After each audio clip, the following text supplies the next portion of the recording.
Yo, what is up guys? It's the Goblin and welcome back to another Fortnite Battle Royale tips and tricks video. In tonight's video, I'm going to be analyzing two nice wins I got here in solo matches on Fortnite Season 9, talking about my decision-making process and how I was able to get these wins and how that advice can help you guys get better and become Fortnite gods in Season 9. I really do enjoy this meta, and I think it's all about understanding the meta and playing to its advantage, not letting people spray you down with the new shotguns or different stuff like that. Smack a like on this thing if we could go ahead and go for 630 likes. That would be incredible. Subscribe to the channel if you guys are new, and let's get right into it. So like I said, we got two gameplays where I get the win here with the rock skin, which by the way, this skin, I don't know, I didn't really like it the most off the start, but it has been growing on me, especially with the stages, quite a bit. So right here, of course, these are the new sky platforms. Whenever you're looking for active kills, you're looking to rotate, you're looking to go for kills, you're looking to find someone to kill them to get loot, always around those sky platforms is the way to go, and you'll be able to find quite a bit of enemies. So right here you can see 10 players left. I have 3 kills so far. This player is building up, and of course I'm able to knock him down, which a lot of players who are building up super duper recklessly like that, the majority of the time, sometimes you'll shoot them down, they'll just fall and it's a free kill, but most of the time people aren't that stupid. If they are building up like that, they're gonna have some sort of a redeploy, but still, once the redeploy, the way that it works is it's so damn slow that like if you're floating like that guy, I can get good damage in on that. And on the other end, if you are using the redeploy, a tip for that is wait until the last second to activate it, but of course make sure that you don't die. You know, you don't want to make that mistake, but you want to wait until the last second to try to activate it. So right here we have late game, 6 players left, and I have 4 kills going into this late game. Now when you go into the late game, it's all about securing your build. When I have this much mats, I'm not really worried. You can see here I'm trying to get the angle on this player, maintaining the high ground, editing down. I get a little bit of confusion there as I run into the storm. He gets a shot on me, so I take my time, pop the minis. Always a smart thing to do. With the way these shotguns work in this game, they try to, or in this season, they try to even out the playing field. So especially with that new combat or even attack, I mean, the gun shoots so fast, it's like a bop. If you just make a small mistake, if you go down there with not enough health, you can really mess that up. So that's why I play it smart, and I'm able to do that. Now you can see I stick with the blue tack instead of the purple combat shotgun there. This is something that I'm still back and forth with about. Personally, blue tack for close range and combats for longer ranges. So right here you can see I have a decent inventory. Now I'm going to use this tactical AR for my closer range engagements than the blue AR, but in all honesty, the tactical AR or the TAR, I don't really use it that much, and its use is very niche. You know, the only reason why I'm carrying it right now is that there really wasn't anything better to carry. If there was a 50 pot, if there was something else, you know, slurp juice or something else that I could just carry, of course I would do that. Now right here I get absolutely cracked. This is where things get serious. First of all, I peek that player for the free damage, and I get shot by a third party. This will happen late game. You're shooting at someone, it looks like, oh yes, I'm about to get a free kill or free damage in, and someone else who's just waiting, boom, absolutely laser beams me. Immediately I back off and I drop to the back side of my base here, just so that if this player decides to continue to spray, it will be a lot tougher for them to get to me. I'm of course healing up here with my campfire, using my minis, but I realize at this point I'm in a tough spot. I finish off the kill on that first unsuspecting player, but I'm in a really tough spot. Late game here I have almost 1500 mats, and my mats are okay, my weapons are pretty decent. Only 2 minis is not nice to have, and the worst part about all this is only having 100 health or whatever. I have 112 health. Now what I realize is that the next zone is on me. Well, it's not on me exactly, but I have zone advantage, which means that I can't stay where I'm at, but I can rotate. I have the angle on to rotate quicker than someone else. So right here I see I'm getting shot at by a sky base. This game actually was an absolutely crazy ending, just for the fact that once again you can see when they come, look at this, when they have to pop the glider redeploy, especially late game,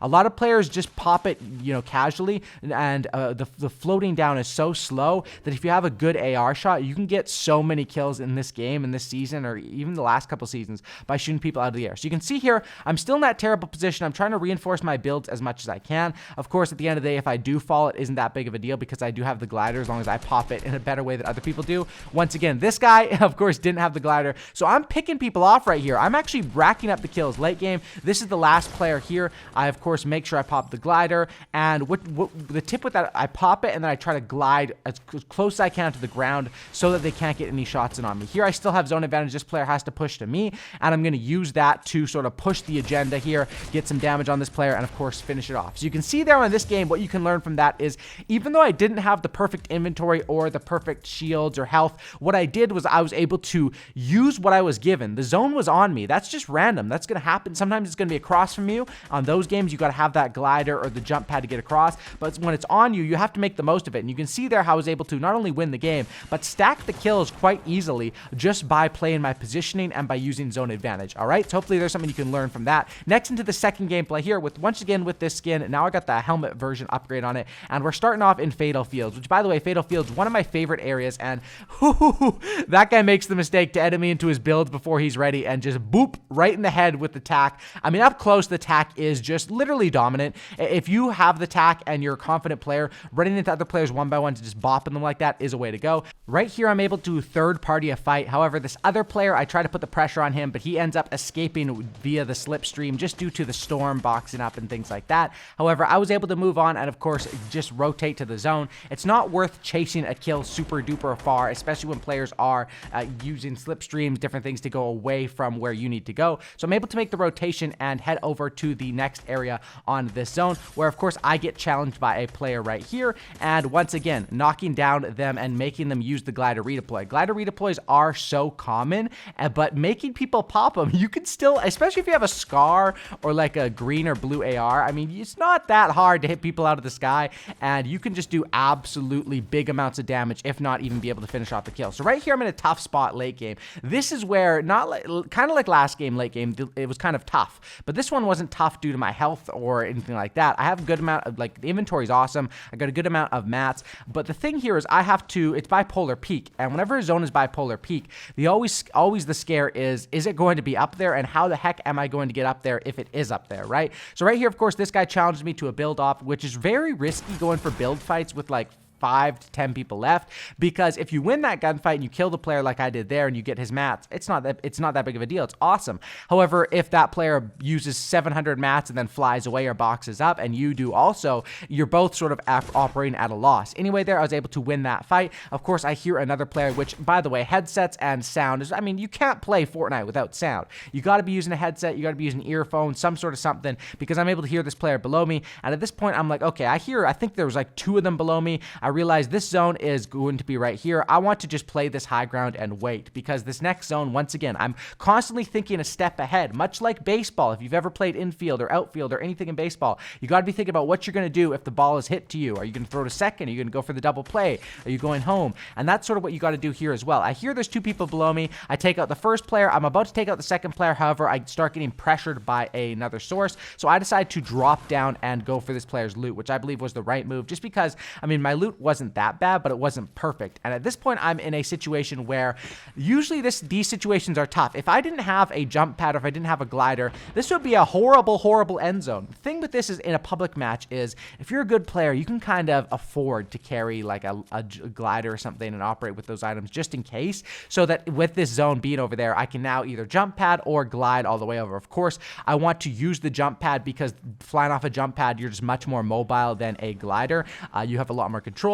So I'm flying over. I spot right there what I think is there's 3 players left, so I'm tracking right now. There's 2 enemies, right? So I spot there a hamster ball, which I think, okay, that could be an enemy. Gonna keep an eye on that. And I go to the zone and I immediately set up my next base. Of course, I see that hamster ball begins to move. I realize 1 player's in there. However, the other player is still going to be somewhere around and not really sure, possibly down to my left. So I cover that side. And this is sort of, once again, you can see late game, just like the game before, I'm playing zone advantage, and I don't know why I got to this spot before the other player. This guy in hamster ball probably should have rotated earlier. Once again, it makes the mistake and floating through the air. Right here, though, he's a little bit further away, and my scar isn't doing that much big damage. I mean, I'm getting some hits, I'm getting some damage in, and at this point, I need to choose. Do I want to chase that kill? If it was a 1v1, yes, because I had damage in, but now it's a 1v1v1, no. I see the other player here, and now this is awesome. The best feeling is when you're tracking is you know every player in the game. I know I'm 3 people left. I know where I'm at. I know where the guy is in the base that just flew over there, and I know where the other player is that's rotating. And right here, I, of course, switch over to a steel base and set up a wall just so this player can't get an angle on me to snipe me or anything like that. And I realize the zone is close to me as well. And at this point, it's just about patience. My opinion is a lot of people late game just like to rush everyone. My thing is, hey, if I've already invested 15 or 20 minutes into the game, I don't really want to die in second or third place. Just, you know, especially to someone that's probably not as good as a player as me, just because I was anxious and made the impatient play. You know, that's the worst. If you die to a 1v1 to another great player that has 10 kills, it doesn't feel that bad. But when you die to a guy with 1 kill just because you knew you were impatient, that's the worst. So, of course, I'm patient here. Zone, the enemies are pushing towards me. This guy is trying to make a move towards me. I get a little bit of damage in on the sky, but it ends up working out very nicely where these two players end up right beside each other. They kill each other when I'm on the reload, which kind of sucks. I don't get both kills, but I easily finish off the last kill and I'm able to get the win. So you can see there how I was able to play it and how I was able to be smart, especially in that late game. Use the zone advantage when you get it, and when you don't have it, use a jump pad, use a glider, use something. Think ahead. How are you going to get to that next zone and convert on those wins? Thanks for watching though. Drop a like, subscribe. I'll catch you in the next one, and I'm out. Peace.